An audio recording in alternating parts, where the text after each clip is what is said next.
آپ سمجھتے ہیں کہ صرف جھوٹ بولنا گناہ ہے، صرف بد نظری گناہ ہے، صرف زنا اور چوری گناہ ہے، اور آپ یہ نہیں جانتے کہ قرآن کو نہ سمجھنے کی کوشش کرنا یا سمجھنے کی کوشش نہ کرنا یہ ان سارے گناہوں سے بڑا گناہ ہے۔ آپ انجینئر ہیں، بڑے خوش ہیں کہ میں انجینئر ہوں، آپ ڈاکٹر بن گئے، بڑے خوش ہیں کہ میں ڈاکٹر ہوں، آپ تاجر بن گئے اور آپ خوش ہیں کہ میں تاجر ہوں، اور آپ کو اس کمی کا احساس تک نہیں ہے کہ میں کتنا بڑا محروم انسان ہوں کہ میں اللہ کے کلام کو جو صرف میرے لیے آیا تھا وہ میں سمجھنے کی کوئی کوشش ہی نہیں کی میں۔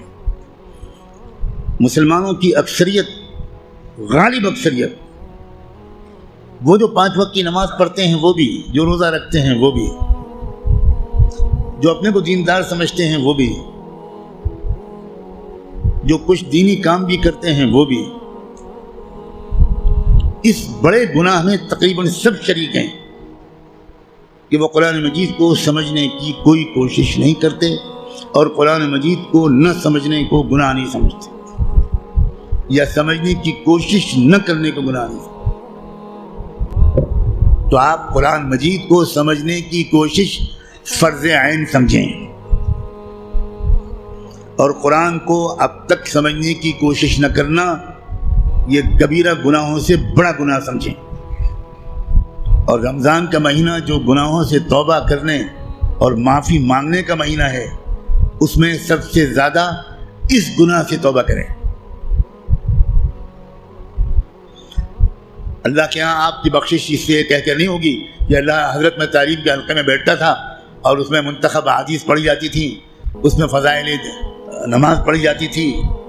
یہ منتخب احادیث اور فضائل نماز اس لیے پڑھی جاتی ہے تاکہ قرآن پڑھنے کا، سمجھنے کا شوق پیدا ہو۔ اور اگر کوئی کتاب قرآن مجید کے سمجھنے کی کوشش کے راستے میں ایک رکاوٹ بنتی ہے تو میں کہنے کی ہمت بھی نہیں کرتا، ضرورت بھی نہیں سمجھتا کہ وہ کتاب یا اس کتاب کو یہ درجہ دینے والا اللہ کے ہاں کدھر کھڑا کیا جائے گا۔ رسول اللہ یہ شکایت کریں گے قیامت کے دن، یہ سن لیجیے، یہ قرآن میں آیا ہے، اور شکایت کیا کریں گے؟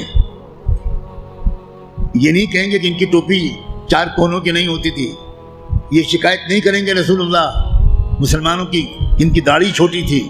رسول اللہ شکایت یہ کریں گے کہ اللہ یہ ہے میری قوم جس نے قرآن کو چھوڑ دیا تھا۔ آپ جس کی شفاعت کی دعائیں کر رہے ہیں وہی آپ کے خلاف اللہ کی عدالت میں مقدمہ دائر کرے گا۔ ہماری عورتیں 100% تقریباً قرآن مجید کو ٹھیک سے شاید پڑھ بھی نہیں پاتی، سمجھنا تو بہت دور کی بات ہے۔ ہم نے کبھی فکر ہی نہیں کی کیا ہو گیا، مجھے کچھ سمجھ میں نہیں آتا۔ قرآن صرف تلاوت کے لیے نہیں آیا ہے۔ اول تو کتنے لوگ سال بھر تلاوت کرتے ہیں وہ آپ خود جانتے ہیں، لیکن میں کہتا ہوں اگر آپ سال کے روزانہ تلاوت بھی کرتے ہیں تو ایک بہت نیک کام آپ ضرور کرتے ہیں، لیکن قرآن کا حق صرف تلاوت سے ادا نہیں ہوگا۔ آپ کے دوست کا خط آپ کے پاس آئے، آپ کی ماں اپنا خط لکھے، آپ دور کہیں رہتے اور ماں آپ کو خط بھیجے، آپ خالی اس خط کو روزانہ پڑھ لیا کریں گے بس؟ اور دوست یا ماں اگر آپ سے کوئی مطالبہ کرتی ہے تو آپ اس پر عمل نہیں کریں گے؟ یہی سلوک ہم قرآن کے ساتھ کر رہے ہیں۔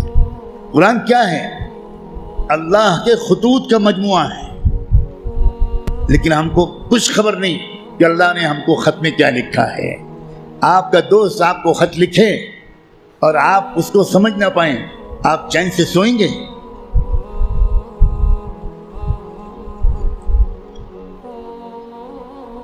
کسی کمپنی کا اشتہار آپ نے دیکھا، آپ نے اس کو اپنی درخواست بھیجی، وہاں سے جواب آیا، جواب ایسی زبان میں ہے جو آپ نہیں جانتے، آپ اس دن کھانا کھائیں گے اس خط کا مضمون سمجھنے سے پہلے؟ اب دوڑیں گے، بھاگیں گے، پتہ لگائیں گے یہ فرانسیسی زبان میں خط ہے، تو میرے شہر میں فرینچ زبان کون جانتا ہے؟ اور آپ اس کی خوشامد کریں گے کہ ذرا اس خط کو پڑھیے اور مجھے بتائیے کہ اس میں کیا لکھا ہے۔ 24 گھنٹے نہیں گزرنے دیں گے آپ، اس سے پہلے اس خط کو سمجھنے کی بھرپور کوشش کر لیں گے، اس کا جواب بھی لکھیں گے۔ لیکن قرآن ہے کہ 60 سال سے آپ کو پکار رہا ہے، اللہ کا خط ہے کہ 70 سال سے آپ کو آپ پاس آ رہا ہے، لیکن آپ نے ایسے کان بند کر رکھے ہیں، ہمیں کوئی دلچسپی نہیں اللہ کے خط سے، اللہ کہتے رہیں ہمیں کوئی دلچسپی نہیں، ہم بہت مشغول ہیں، ہمارے پاس فرصت نہیں ہے، ہم بڑے کامیاب تاجر ہیں، ہم اسٹوڈنٹ ہیں، ہم پروفیسر ہیں، ہم ڈاکٹر ہیں، ہم انجینئر ہیں، ہم پولیٹیکل ایکٹیوسٹ ہیں، ہم جرنلسٹ ہیں، ہم اخبار میں کام کرتے ہیں، ہم کہاں قرآن کا ترجمہ پڑھ پائیں گے؟ بھئی ہمارے پاس کہاں اتنا وقت ہے؟ بھوگتے گا ہر وہ انسان، ہر وہ مرد اور عورت جو قرآن مجید کو سمجھنے کی کوئی کوشش نہیں کرتا اور قرآن کے مطابق اپنے آپ کو ڈھالنے کی کوئی سیریس کوشش نہیں کرتا، خون کے آنسو روئے گا وہ شخص، خون کے آنسو روئے گا۔ ایسا شخص تو جب قرآن کی تلاوت کرتا ہے تو قرآن اس پر لعنت بھیجتا رہتا ہے۔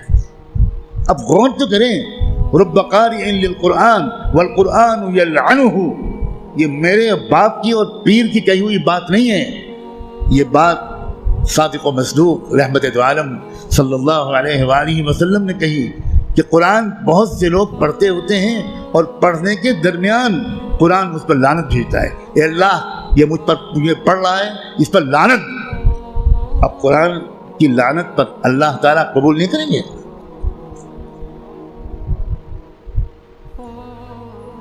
جو توہین قرآن کی ہم نے کی ہے، جو بے عزتی قرآن کی ہم نے کی ہے، اس کے حساب سے ابھی مسلمانوں کی اتنی پٹائی نہیں ہوئی جتنی ہونی چاہیے۔ آپ اتنی پٹائی پر پریشان ہیں، ابھی تو شروع ہوئی ہے پٹائی، پھر دیکھیے گا آئندہ کیا ہوگا۔